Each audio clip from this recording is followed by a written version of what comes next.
ଯାଜପୁର ଜିଲ୍ଲା ବ୍ରହ୍ମବରଦା ଥାନା ହାଜତରୁ ଚୋର ଚମ୍ପଟ ଘଟଣା। ଚୋରି ସାମଗ୍ରୀ କିଣିବା ଅଭିଯୋଗରେ 4 ଅଭିଯୁକ୍ତ କୋର୍ଟ ଚାଲାଣ। ସାମ୍ବାଦିକ ସମ୍ମିଳନୀରେ ସୂଚନା ଦେଲେ ଏଡିପିଓ ଧର୍ମଶାଳା।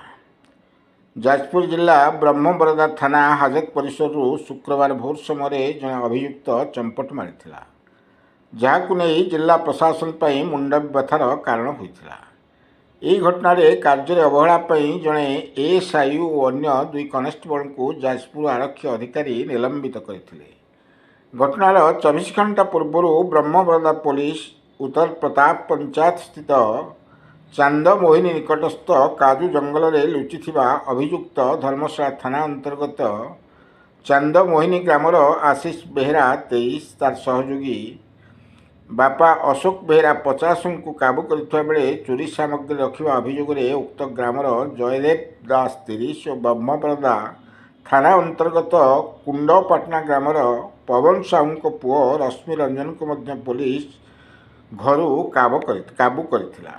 ତେବେ ପୋଲିସ 4 ଜଣଙ୍କୁ ଥାନାରେ ଅଟକ ରଖି ପଚରାଉଚରା କରିବା ସହ ବିଭିନ୍ନ ସ୍ଥାନରୁ ଏକ ଟ୍ୟାବଲେଟ୍, 4ଟି ମୋବାଇଲ, ଗୋଟିଏ ବାଇକ୍, 2ଟି ଫ୍ୟାନ୍ ସହ ଗ୍ରୋସରୀ ସାମଗ୍ରୀ ଜବତ କରିଥିଲା। ଆଜି ସେମାନଙ୍କୁ ଗିରଫ କରି କୋର୍ଟ ଚାଲାଣ କରାଯାଇଛି ବୋଲି ବ୍ରହ୍ମବରଦା ଥାନା ପରିସରରେ ଏକ ସାମ୍ବାଦିକ ସମ୍ମିଳନୀରେ ଯାଜପୁର ରୋଡ ଏସ୍ଡିପିଓ ଶରତ ଚନ୍ଦ୍ର ପାତ୍ର ସୂଚନା ଦେଇଛନ୍ତି। ବ୍ରହ୍ମବରଦା ଥାନା ଅଧିକାରୀ ଜୟନ୍ତୀ ମଲ୍ଲିକ ଏହି ସାମ୍ବାଦିକ ସମ୍ମିଳନୀ ଉପସ୍ଥିତ ଥିଲେ। ଏହି ଘଟଣା ତଦନ୍ତ ଜାରି ରହିଛି। ମୁଖ୍ୟ ଅଭିଯୁକ୍ତଙ୍କ ନାମରେ ପୂର୍ବରୁ ଏହି ଥାନାରେ 2ଟି ଓ ଧର୍ମଶାଳା ଥାନାରେ ଗୋଟିଏ ମାମଲା ରହିଥିବା ବେଳେ ଏହି ଘଟଣାରେ ଆଉ କାହାର ସମ୍ପୃକ୍ତି ରହିଛି ତାଙ୍କୁ ଗିରଫ କରାଯିବ ବୋଲି ଏସ୍ଡିପିଓ ଶ୍ରୀ ପାତ୍ର ସୂଚନା ଦେଇଛନ୍ତି।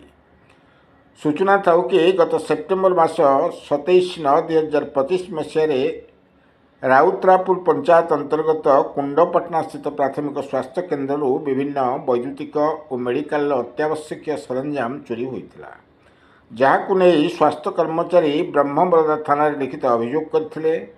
ଏହି ଘଟଣାରେ ପୋଲିସ ମାମଲାର କେସ୍ 232/25ରେ ଏକ ମାମଲା ରୁଜୁ କରି ଘଟଣାର ତଦନ୍ତ ଜାରି ରଖିଥିଲା।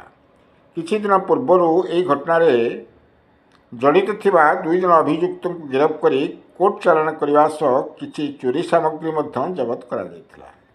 ଧର୍ମଶାଳାରୁ ସୁଶାନ୍ତ କୁମାର ଗୋଛାୟତଙ୍କ बर्तमान आमर गोटे कुंडपाटना मेडिकल चोरी होता से मेडिकल जिनस सब प्राय रिकवरी हो जाता 2 जन चोर से आरेस्ट फरवर्ड होते जिनस रिकवरी होता जिनस जिम्मा दि जाता जड़े जो मुख्य अभियुक्त सोनू आलियास ओरफ आशीष बेहरा धर्मशाला थाना अंडर चांदमोहिनी घर तेणु से दिन फेरार थे परदिन से घर को आसबार खबर पाई आईआईसी टीम सहित चढ़ऊ कर धरिकी आनी थाना को पचराचरा करने समय से टिके स्टाफ मानकर दुर्बलतार सुजोग नहीं से खसी पलैला जहाँ आम तो 12 घंटा न पूर्ण पुणी आम गिरफ कलु एवं गिरफ कलापर से जो डाक्तखाना चोरी जाइथिबार सामग्री आम ताठू रिकवरी कलु एवं आ गोटे दुकान चोरी होता बंधटी देउल बंधरू सेठू जहाँ चोरी होता से जिनस रिकवरी है एवं जो दिन से थाना फेरार मारी से दिन गलापर थाना कड़र गोटे घर गोटे हीरो होंडा स्प्लेंडर मोटरसाइकेल चोरी कर नहीं से मोटरसाइकेल पाखर रिकवरी है